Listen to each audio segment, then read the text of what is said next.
जैसे ही भगवान ब्रज के वृंदावन में पहुंचे, भगवान का सबसे पहले भेंट हुई बकासुर से। यधार पृष्ठौर ध्यान कृष्णाम, बकासुर भगवान का ही ध्यान कर रहा था। श्री कृष्णाम श्री कृष्णाम कृष्णाम कृष्णाम कृष्णाम श्री कृष्णाम, पर ध्यान कैसा कर रहा था? जैसे छुप करके चोर किसी का ध्यान करते हैं रास्ते में, कंटिन्यू इधर इधर उधर उधर, खाना पीना सब बंद, बिल्कुल वैसे ध्यान कर रहा था। पर ध्यान कैसा? भगवान का ध्यान कर रहा, इंतजार कर रहा है, पर बीच बीच में पानी में अपनी चोंच मारकर जिंदा मछली को खा जाता, जिंदा मेढक खा जाता। ये कौन राक्षस है? ये बकासुर है, बकासुर। ध्यान कर लो, भगवान कृष्ण की आरती कर ले, भगवान के मंदिर में चला जाए, भगवान के धाम में चला जाए और अंडा और मांस खावे, ये बकासुर भगत है। कौन से भगत? बगुला भगत, बगुला भगत, बगुला भगत, बगुला भगत, बगुला भगत, बगुला भगत, बगुला भगत।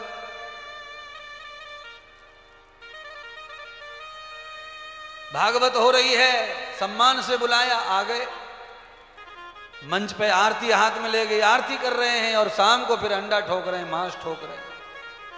ये भगत तो हैं, पर कौन से वाले भगत हैं ये? बगुला भगत, बगुला भगत। महाराज फिर इनका क्या है? इनका कुछ होता है कि नहीं होता उद्धार वगैरह?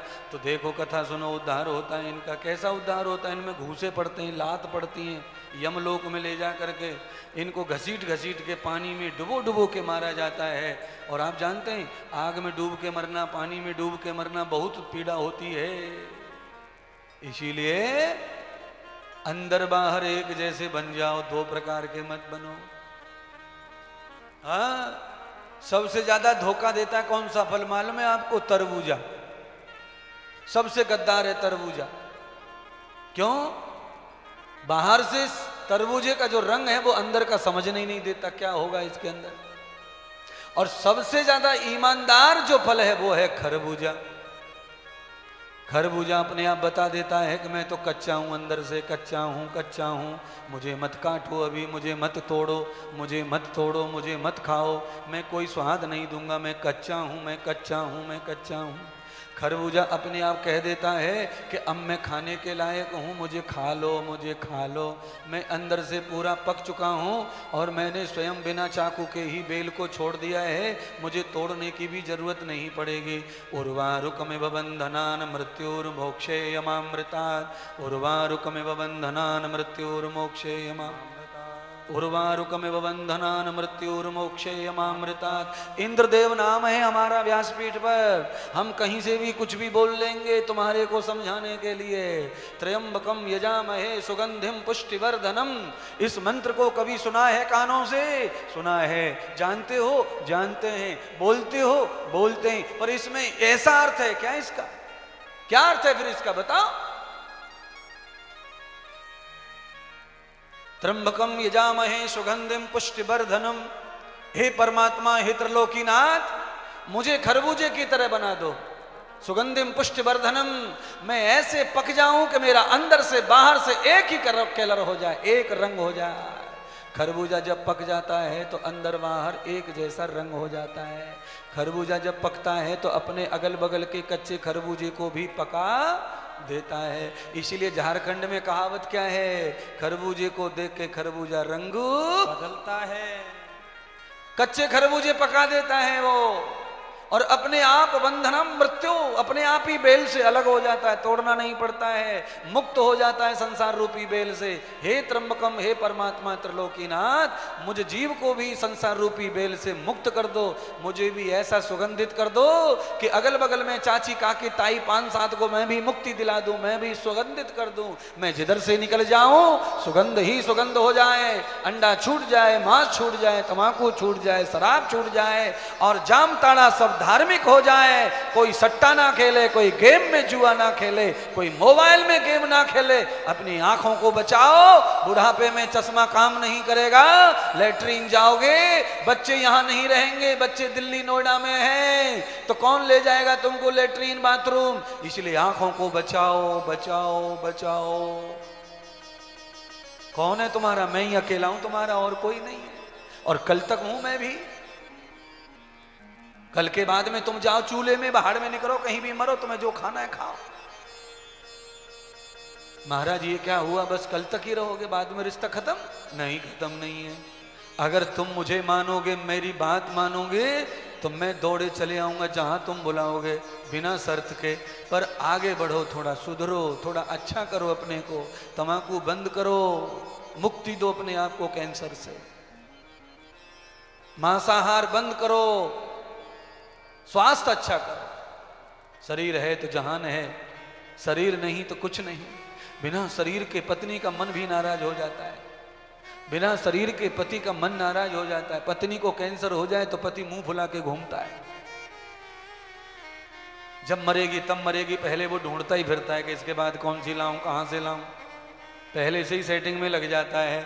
पक्का तो हो ही गया है कैंसर है, मरेगी, आज नहीं मरेगी 2.5 साल में मरेगी, तो ढूंढना शुरू कर देता है। वो तुम्हारे भरोसे और तुम्हारे पीछे नहीं रहता फिर। अरे पगली हो तुम, जरा सुधारो, इनको पकड़ो, इनसे थोड़ा लड़ो, कोने में ले जाके कमरे में डाल के लड़ो, इनसे थोड़ी लड़ाई करो, थोड़ा बोलना बंद करो, थोड़ा गुस्सा करो, कभी मायके चली जाओ। अरे गुरुजी मायके में 4 दिन से ज्यादा नहीं रह सकते, भाभी बड़ी खराब है। मत जाओ मायके, गुरुजी के आश्रम में दरवाजे खुले, वहां पहुंच जाओ, भजन करो। 15 दिन रोटी बनाएगा, खिचड़ी बनाएगा, कुकर में से सीटी निकलेगी, इसके चेहरे पे चलाएगी, छाला पाड़ देगी, सीधा दौड़ के आवेगो आश्रम में, माफी मांगेगा और घर ले जाएगो। है गुरुजी बता तो सब रहे सही आप, पर हम भी कौन सी कम बदमाश हैं। इसीलिए हम कहीं नहीं जाएंगे, हम तो यहीं रहेंगे। जैसे तुम जी वैसे हम जी, इसलिए हम तुम दोनों एक जैसे, तो कोई किसी से वैराग्य नहीं ले सकता है। उसमें 19 है, ये 20 है, बस इतना फर्क है। पर ये भागवत क्या कह रही है इसे सुनो। बकासुर नहीं बनना, बनना है तो पक्का भक्त बनो भगवान का, आधा अधूरा भगत नहीं बनना। तमाकू खाकर, गुटखा खाकर, शराब पीकर, आरती करके, हवन करके क्या बकासुरी कर रहे हो? भगवान ने उठा करके गर्दन मरोड़ के फेंक दिया पानी में, मार दिया बकासुर को, अधोगति दी, गर्दन मरोड़ के पानी में डाल दिया, पानी में ही बहा दिया, संस्कार भी अधोगति कर दिया।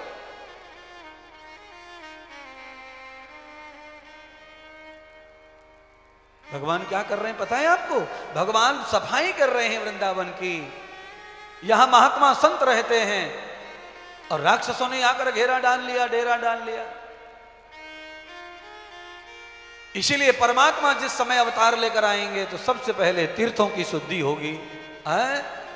बाहर से आने जाने वाले भक्तों के लिए तीर्थ तीर्थ ही है, पर तीर्थों में बड़ी अशुद्धि हो गई है महाराज, बड़ी गंदगी हो गई है। उस गंदगी को धीरे धीरे सफाई भगवान करेंगे। कभी न कभी तो ऐसा आएगा कि वहां भी शुद्धि हो जाएगी। केवल धार्मिक लोग, वास्तविक लोग ही तीर्थ में रहेंगे तो तीर्थ और कई गुना ज्यादा फलदायी हो जाएगा, कई गुना सफल करेगा भक्तों को और कई गुना कल्याण करेगा हमारा, तुम्हारा, सबका। इसीलिए मेरी प्रार्थना है कि जहां भी तीर्थ में जाओ, जब भी जाओ, तीर्थ को गंदा मत करो, तीर्थ में कोई गंदे काम मत करो, तीर्थ में बुरी बात मत करो, तीर्थ में कोई अय्यासी मत करो। तीर्थ को हमेशा तीर्थ के रूप में सजाए रखो, उसका कल्याण रखो, उसकी महिमा रखो, तो उससे लाभ मिलेगा जीवन को, उससे सफलता मिलेगी जीवन को। जिस घाट पर तुम कपड़े धोने जाते हो, अगर उस घाट पर गटर का पानी छोड़ दिया जाए तो कपड़े नहीं धो सकते। इसीलिए जहां घाट पानी है, जहां पानी पवित्र होगा तो मैल धोएगा कपड़े का, अगर पानी गंदा होगा तो मैल कैसे धोएगा कपड़े का। इसीलिए तीर्थ तो ऐसा घाट है जहां जन्म जन्म के मैल धुल जाते हैं। उस तीर्थ को पवित्र बना के रखो प्यारे बंधुओं, पवित्र बना के रखो। सबसे बड़ा तीर्थ तो आपका शरीर ही है। मैंने कल कितने देवता बताए थे शरीर में गिन के। कंठ बैठी मां सरस्वती, अर मैं धरूं तुम्हारो ध्यान। बोलो। कंठ में सरस्वती बैठी है और सरस्वती के ऊपर गुटखा डाल के बैठा है अगला। सरस्वती घबरा घबरा के परेशान होके भाग रही है, पर दांत बंद कर लेता है, निकलने नहीं दे रहा है? कोई बचा नहीं है। मंत्र बोलने वाला गुटखा खा रहा है, स्वाहा हवन करने वाला गुटखा खा रहा है, कोई शेष बचा नहीं है। ब्राह्मण को ले लो, क्षत्रिय को ले लो, वैश्य को ले लो, शूद्र को ले लो, गुटखा पे टूट के पड़ रहे हैं। ऐसा लगता है कि बिना गुटके के इनके कंठ काम नहीं करेंगे, गला काम नहीं करेंगे। अरे यज्ञ करता ब्राह्मण हो, गुटखा नहीं खाओ। पुरोहित काम करते हो, गुटखा मत खाओ, तमाकू मत खाओ। अरे क्षत्रिय वाले हैं, समाज की रक्षा के लिए तुम्हें जन्म दिया है, गुटखा तमाकू मत खाओ।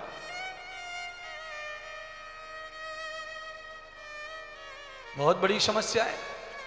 जामताड़ा से थोड़ा आसनसोल की तरफ बढ़ते चले जाओ, आसनसोल कलकत्ता की तरफ बढ़ती चले जाओ, बढ़ती चले जाओ, फिर को मिलता मुश्किल है, कोई मिल जाए तो बहुत मुश्किल है। एक मोहल्ले में 10-20 घर भी मिल जाए तो बहुत समझना मेथी सब्जी पालक खाने वाले।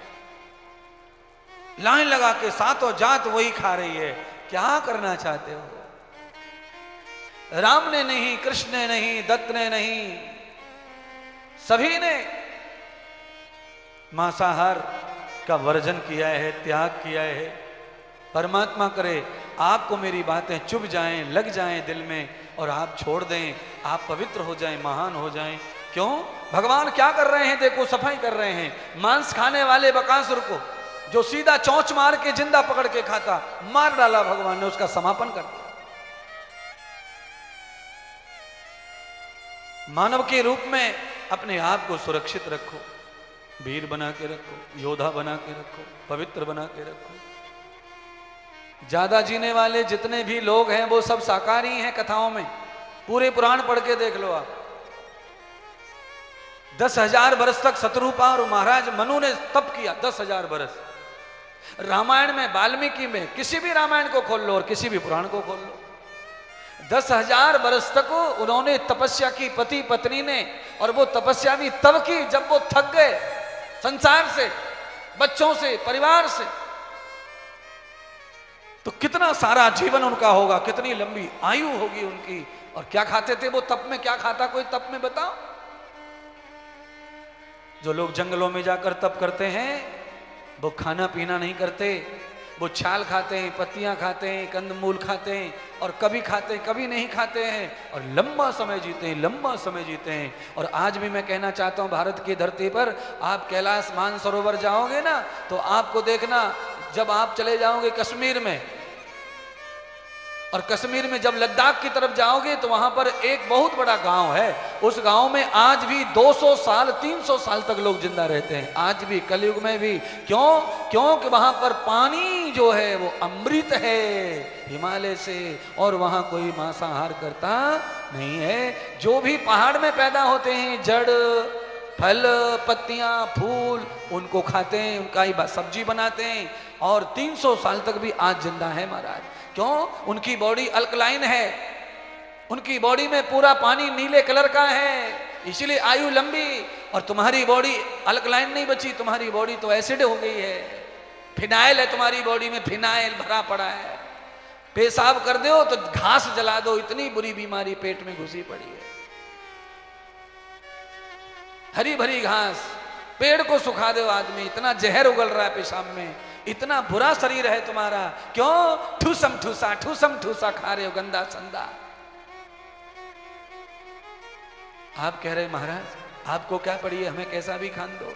मुझे पड़ी है, भगवान ने मुझे मौका दिया है अपने बातों को कहने का।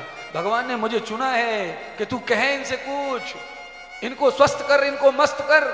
सब दवाइयों में जा रहा है पैसा, पूरा मेडिकल पे गया, पूरा वहां गया, पूरा पैसा चौपट हो रहा है, और दवा खा के भी कोई ठीक नहीं हो रहा है। परमानेंट दवा हो गई है। 90% भारत बीमार है। 90% लोग माँ के गर्भ से लेकर के मरते समय दवा पर जिंदा हैं। गर्भ का बच्चा भी दवा खा रहा है, गर्भ के बाहर आकर के पेटी में पैक होके भी दवा खा रहा है, और 4 दिन के बाद दवा परमानेंट खा रहा है। बंद होगी नहीं दवा अब इसकी। डॉक्टर ने कह दिया है कि दवा 11 साल तक चलेगी, उसके बाद दवा से दूसरी बीमारी, फिर 11 साल दूसरी चलेगी, फिर उसके बाद दूसरी बीमारी, फिर और चलेगी। ये है कंपनियों का प्रचार, ये है विदेश का फार्मूला, और यही है तुम्हें ठगने का फार्मूला।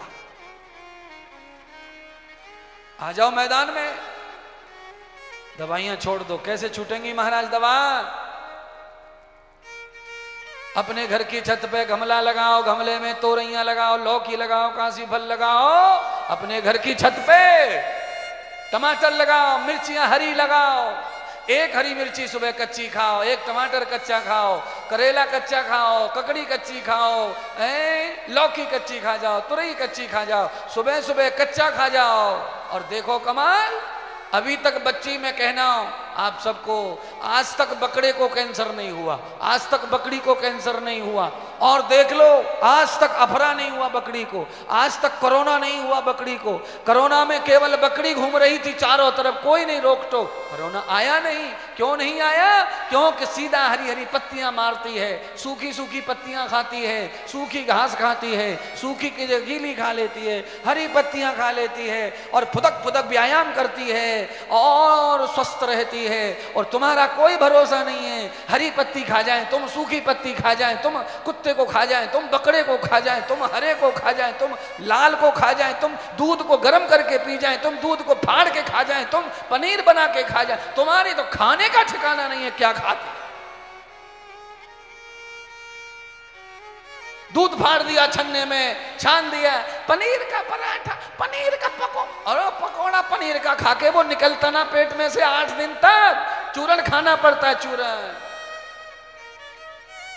गुरुजी आप तो एकदम सही कह रहे हैं, हमारे आपको कैसे पता है? आप कैसे एक्सरा कर लेते हैं सबके पेट का? मैं तो यही जानता हूं, वैद्य इसीलिए भगवान ने बनाया है कि चेक करो और पकड़ो कि 8 दिन से नहीं गया ये, 8 दिन हो गए इसको पेट में लेके घूम रहा है मटर पनीर को, है? अच्छा बोलो, मटर पनीर कैसे चलाया जाएगा? पेट सफा कैसे होगा? दूध को फाड़ने के बाद में दूध के साथ पचाना मुश्किल है। दूध में बचा क्या है? बचा कुछ निचोड़ दिया, केवल कैल्शियम के रूप में उसे खा रहे हो, वो पचेगा नहीं शरीर में। और फिर तेल में भून दिया, घी में तल दिया, फिर तो और रबड़ बना दिया तुमने। रबड़ हो गया रबड़। रबड़ खाने से सिर्फ कैंसर होगा और कुछ नहीं होगा। तुम्हें लगता है पनीर खा के बड़े पैसे वाले हो गए, हम पनीर खा के आए पनीर खाए, मलाई पनीर खाया, हम तो कोपता खाया, कोपता।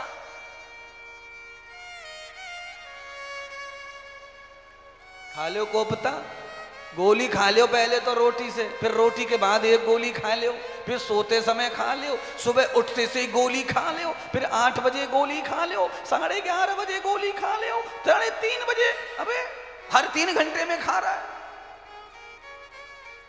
एक बार ये कहो गुरुजी आप बिल्कुल सही कह रहे हैं, हमें सुधार जाओ, गोली बंद हो जाए, गोला बंद हो जाए।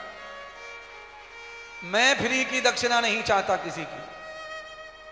अगर मैं करोड़ का काम करूं तो लाख दो, तुम्हारी जिंदगी को कुछ फार्मूला दे जाऊं तो विदा करो अच्छी तरह से, खुशी खुशी मुझे स्वीकार कर लो।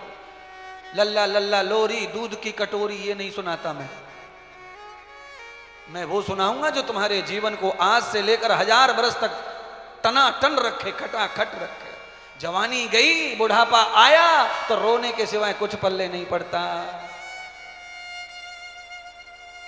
आदमी बचता बचता घूमता है। तो मैं चाहता हूं कि आप जवान रहो। भारत को जवानी के लिए जाना जाता है विश्व में, तो आप जवान रहिए ना। फिर आपके मानसिक भोग तो जवान जैसे हैं, पर शरीर तो थुल्लम थुल्ला हो रहा है ना, किसी काम का ही नहीं है। तो फिर भाव जवानी के क्या करेंगे जब शरीर में कुछ है नहीं? तो फिर नाराज, आपस में क्लेश, घर में पत्नी नाराज, पति नाराज, शरीर में व्यापकता, भोग तो है, इच्छा तो है, पर शरीर तो किसी काम का नहीं है ना, काम तो होता नहीं है ना। तो शरीर को अच्छा रखो। क्यों रखो शरीर को अच्छा? शरीर से ही रास होगा, शरीर से ही महारास होगा। आत्मनम प्रवर्तते रथम अब जरा कथा को सुन लो, शास्त्र के साथ में मेरी बातें पूरी हो गई। अब कथा ये कह रही है कि ये जो शरीर रूपी रथ है, इसमें ही आत्मा रूपी तुम बैठे हो। अगर रथ खराब हो जाए तो सफर आगे होता नहीं है। गाड़ी खराब हो जाए, आप रेल में सफर किए होंगे, कभी रेल खराब हो जाए बीच में तो सवारी क्या करती है? बोर होती है, बोर। पता चला कि गाड़ी खराब हो गई, ठीक नहीं होगी, तो वहीं खड़ी रहते और हम भी वहीं, सफर रुक गया। इसीलिए सफर करना है, संसार में आए हो 84 का चक्कर खत्म करना है तो शरीर को अच्छा रखो। रथे तिष्ठति नयति पुरो वाजना यत्र यत्र कमायते सुसारथी। आप जज होंगे, कलेक्टर होंगे, वकील होंगे, आप जो होंगे होंगे, पर बीमार होके आप कुछ नहीं बचते, 0/0 हो जाते। आप सेठ होंगे, साहूकार होंगे, आपकी बड़ी बड़ी व्यापार और बिजनेस होंगे, आप जहां से लेके वहां तक अपना फार्मूला फैलाते होंगे, पर आपका स्वास्थ्य अच्छा नहीं है तो कुछ आपके पास नहीं है।